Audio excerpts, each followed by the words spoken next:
Fala moçada, estou aqui para convidar vocês a pensar a ciência e o tema da aula de hoje é calorimetria, no qual nós vamos discutir o assunto quantidade de calor. A gente já aprendeu que calor é uma grandeza física que mede a quantidade de energia térmica trocada por dois ou mais sistemas. Agora a gente vai tentar compreender como é possível, a partir dos efeitos produzidos por essa energia que um corpo recebe ou perde, identificar a quantidade de calor que foi trocada por esse corpo. Pensemos da seguinte maneira: calor. O que o calor pode provocar num sistema? Se o sistema recebe calor, pode acontecer da sua temperatura aumentar. Se o sistema perde calor, pode acontecer também da sua temperatura diminuir. Isso significa dizer que o calor pode provocar no sistema um delta-teta. O que é o delta-teta? Em física, delta, variação. Teta é o símbolo que a gente usa para representar a grandeza física, a temperatura. Então, variação de temperatura. Ou seja, o calor trocado por um corpo pode acabar produzindo uma variação de temperatura nesse corpo. Para mais, caso ele o receba, ou para menos, caso ele perca essa quantidade de calor. Segundo aspecto importante, quando um corpo recebe calor, pode acontecer da sua temperatura não mudar, mas de ele mudar de estado físico. Como assim? Imagina uma pedra de gelo. Então eu tenho aqui uma pedra de gelo, essa pedra de gelo fica exposta ao ambiente, então ela está agora a 0 graus Celsius, e não necessariamente tenha saído a 0 graus Celsius do freezer, pode ter saído, por exemplo, a menos 14, mas ela foi esquentando, ao atingir 0 graus Celsius, atingiu o ponto de fusão do gelo. Nesse momento, atingido o ponto de fusão do gelo, se essa pedra estiver aqui dentro dessa caneca de aço inoxidável, eu vou começar a olhar aqui dentro e ver se formar uma poça d'água. Ou seja, a água, inicialmente no estado sólido, começa a sua passagem para a fase líquida. Então, está havendo mudança de estado físico. MEF, mudança de estado físico, ok? O que eu vou perceber com o passar do tempo? Que a poça d'água está ficando cada vez, muito bem, cada vez maior, exatamente. Isso significa dizer que a energia térmica que o gelo a 0 graus Celsius está recebendo do ambiente, por exemplo, a 22 graus Celsius, não está sendo usada para variar a sua temperatura. Já que enquanto eu tiver gelo aqui dentro, se eu inserir aqui um termômetro, o que eu vou perceber é que esse termômetro vai registrar 0 graus Celsius o tempo todo. Durante todo esse processo de transição da fase sólida para a fase líquida, o termômetro vai registrar sempre a mesma temperatura, então nós não observaremos uma variação de temperatura. Por outro lado, observaremos uma mudança de estado físico. Então, quando um sistema troca calor, pode lhe acontecer duas coisas. Pode lhe acontecer de mudar a sua temperatura, mas também pode lhe acontecer de mudar o seu estado físico. É muito importante que a gente saiba o que aconteceu com o corpo, porque em função disso, você vai classificar o calor que o corpo recebeu em duas categorias. Caso haja mudança de temperatura, você vai classificá-lo como calor sensível. Caso haja mudança de estado físico, você vai classificá-lo como calor latente. E do que depende o cálculo dessas quantidades? Fundamentalmente depende do seguinte. Primeiro, quando a temperatura muda, se ela muda muito, quer dizer que a quantidade de calor foi maior ou menor? Mudou bastante. Um corpo está a 20 graus Celsius, foi para 80 graus Celsius. Numa outra situação, vamos ainda usar essa caneca de aço inoxidável como exemplo. Imaginemos ela aqui a 22 graus Celsius.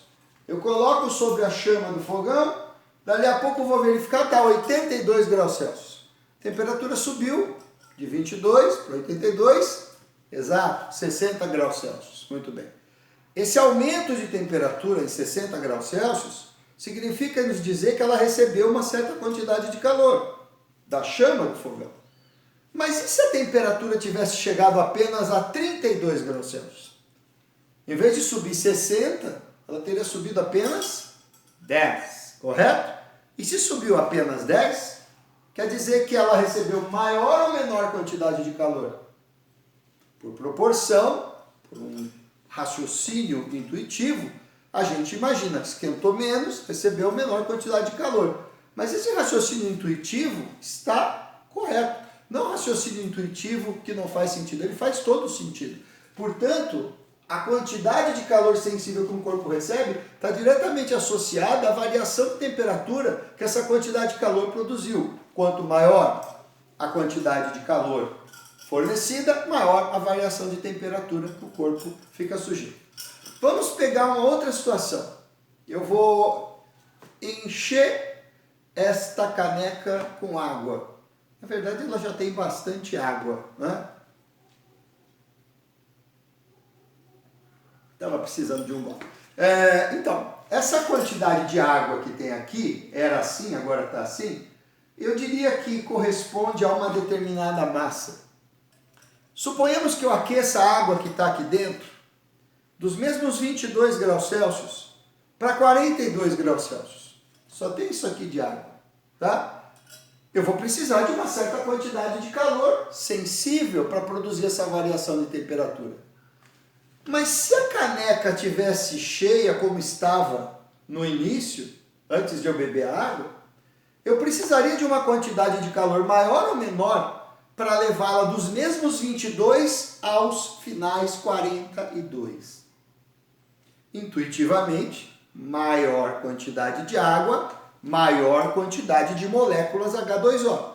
Como a temperatura está associada ao grau de agitação das partículas, quanto mais partículas eu tiver aqui dentro, mais energia será necessária para produzir o mesmo aquecimento, a mesma variação de temperatura. Então, se eu tenho o dobro da massa, eu vou precisar do dobro da quantidade de calor sensível para produzir a variação de temperatura de 22 para 42 graus Celsius.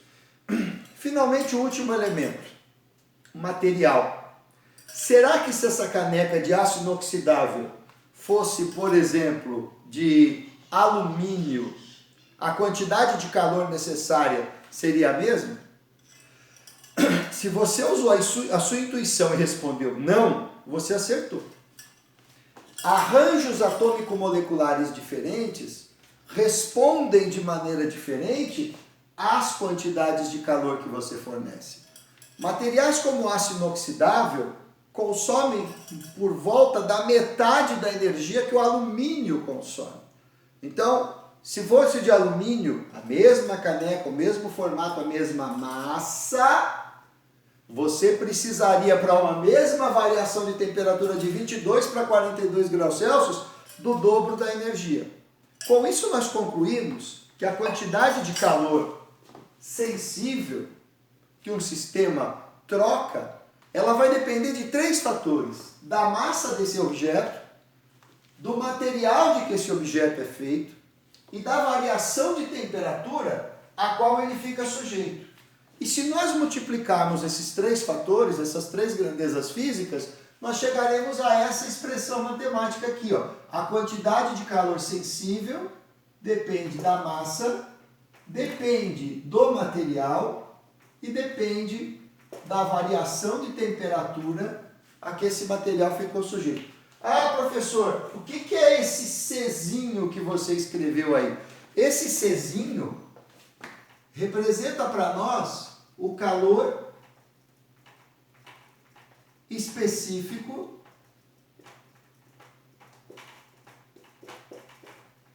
sensível do material que eu estou estudando.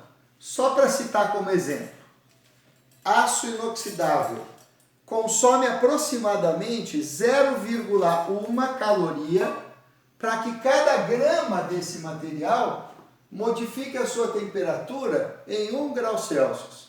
Mas se em vez de aço inoxidável fosse de alumínio, não consumiria 0,1, consumiria 0,2. aproximadamente, tá? Esses valores eu estou colocando com uma casa decimal de precisão. A gente pode tê-los com quantas casas decimais você desejar, mas para isso você vai precisar fazer uma pesquisa na web, porque eu não tenho cabeça para memorizar qual a quantidade de calor específica do aço inoxidável com 8 casas decimais, tá? Dá para pegar aí em qualquer site. Bom, se isso aqui, que está com uma certa quantidade de água, tivesse sendo estudado para que a gente observasse o aquecimento da água e não do aço, nós teríamos então um outro valor para esse calor específico sensível. A água consome 10 vezes mais energia para esquentar uma unidade de temperatura comparada com o aço inoxidável. Então, considerando a unidade que eu citei, calorias por grama por grau Celsius, no caso do aço inoxidável, 0,1, vou escrever aqui num pequeno rascunho, ó, 0,1 caloria para que cada grama de aço inoxidável modifique sua temperatura em 1 grau Celsius. A água consome 10 vezes mais. E quanto é 10 vezes mais? 10 vezes mais que 0,1 é 1, né? Então a água consome 1 caloria para que cada grama aumente a sua temperatura em 1 grau Celsius. É isso que representa esse Czinho, esse calor específico. Ele é uma grandeza associada a cada material quando o assunto é variação de temperatura, porque pode ser um aquecimento ou um resfriamento, ok?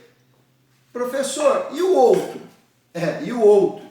O outro é o calor latente. Quando ele provoca a mudança de estado físico, ele vai ser classificado em outra categoria, calor latente. Tá bom, e como é que eu faço para medir a quantidade de calor latente? A quantidade de calor latente é um pouco mais fácil do ponto de vista do número de grandezas, mas mais difícil porque uma dessas grandezas nunca vai aparecer na sua totalidade, eu já vou explicar por quê. Lembra da pedra de gelo que estava aqui? Já era. Só tenho água líquida aqui dentro. Então aquela pedra de gelo consumiu uma certa quantidade de energia para fundir, para passar da fase sólida para a fase líquida. Se eu tivesse 5 pedras, eu precisaria de mais energia ou de menos energia? Se você respondeu mais, você acertou. Quanto maior a quantidade de moléculas H2O que se encontram ali vinculadas no estado sólido, mais energia eu preciso para poder fundir esse sistema. Então, agora eu vou apagar esse pedacinho aqui, ó, isso aqui era só um rascunho. E nós vamos perceber o seguinte: a quantidade de calor latente que provoca a mudança de fase, a mudança de estado físico de um sistema, ela depende da massa que muda de estado físico. Quanto maior a massa que muda de estado físico, maior a quantidade de calor latente que eu preciso. Vejam, por que eu falei que era mais fácil por um caminho e tinha um complicador no meio desse mesmo caminho? Porque se eu tiver aqui 100 gramas de gelo e fundirem 80 gramas, a massa que me interessa não são os 100 gramas. A massa que me interessa são os 80 gramas que fundiram. É só a massa que mudou de estado físico que me interessa. A massa total do sistema não tem a menor importância. Não adianta eu ter uma tonelada de gelo se só 200 gramas fundiram. Só vão me interessar os 200 gramas. Por isso que eu deixei bem claro. Massa que muda de estado físico. E do que mais? Também vai depender da substância. Vai depender do material. Eu falei gelo. Gelo é água no estado sólido. Mas e se eu quisesse fundir esse aço inoxidável? Será que a quantidade de energia que cada grama, que cada quilograma, enfim, que cada unidade de massa de aço inoxidável consome é a mesma quantidade de energia que cada unidade de massa de gelo consome? Materiais diferentes, arranjos atômico-moleculares diferentes. O que a sua intuição te diz? Deve ser igual ou diferente? Tenho certeza que você respondeu diferente, porque você é um cara que tem intuição. a sua intuição é top, não é? Você é um cara que tem uma intuição nota 10. Então, se você respondeu sim, materiais diferentes consomem quantidades de calor latente diferentes para que uma unidade da sua massa mude de estado físico, você acertou. Então, depende da massa e depende do material. E como é que a gente traduz isso para uma fórmula em física? A gente diz que a quantidade de calor latente, ela é proporcional à massa que mudou de estado físico, multiplicada pelo calor latente daquela mudança que você observou. Cada substância tem um calor latente que é específico dela. Então você tem um calor específico sensível para mudança de temperatura e um calor específico latente para mudança de estado físico. Então, esse L que eu escrevi aqui, no exemplo que eu dei, ele seria um LF. Por quê? Porque nós estávamos falando de fusão, fusão do gelo, fusão do aço inoxidável. Mas você já ferveu água em casa?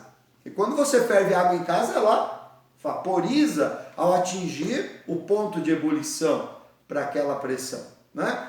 Você usaria um LV, calor específico latente de vaporização. Então isso aqui fica sempre em branco. Dependendo do exercício, você coloca aqui um F de fusão, um V de vaporização, um C de condensação, um S de sublimação e assim por diante. Aí vai ficar muito difícil. Não vai. Quando chegar no exercício, vai estar escrito no enunciado que você tem que usar. Então, só para a gente finalizar essa primeira parte, esse L maiúsculo nada mais é do que o calor específico latente de pontinhos. Por que de pontinhos? Porque pode ser de vaporização, de fusão, tudo aquilo que a gente já falou, tá? Então, esse assunto da sua parte teórica vai ficando por aqui, mas agora você só vai conseguir compreender as variáveis que aqui se encontram e as suas múltiplas combinações resolvendo exercícios. Então, o próximo passo é fazer exercícios e a gente já vai fazer alguns.